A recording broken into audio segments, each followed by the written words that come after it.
अंत्यविधीला आलात, एवढं कष्ट सहन करून आलात, प्रवास करून आलात, हीच त्यांच्या प्रती एक आदरांजली आणि श्रद्धांजली राहील.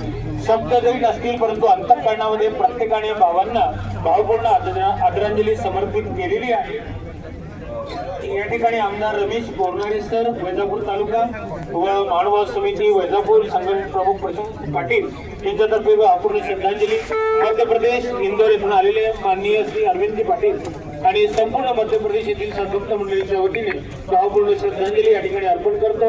त्याचप्रमाणे उत्तर भारत तर्फे श्री सावली मूर्ती मंदिर तथा उत्तर भारत तर्फे बाबांना भावपूर्ण श्रद्धांजली. आंध्र प्रदेश तेलंगणा या प्रदेशातर्फे भावपूर्ण श्रद्धांजली बाबांना समर्पित करीत आहोत. आणि महत्वाचं बाबांचा दशक्रिया विधी त्यावेळेस देखील श्रद्धांजली आपण समर्पित करणार आहोत.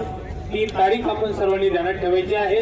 आणि दसव्याचा सर्वांना दंडवत आहे. 9 मार्च 2026 ला सकाळी 8 वाजता या ठिकाणी मानव आश्रम देवपूर धुळे बाबांच्या आश्रमात आपण एकत्रित व्हायचं आहे. दंडवत प्रणाम. दानवाडी मानव आश्रम आचार्य प्रभू मोठे बाबाजींनी आपले भिक्षुक परिवार पाठवलेले आहेत. त्यांच्यातर्फे देखील भावपूर्ण श्रद्धांजली.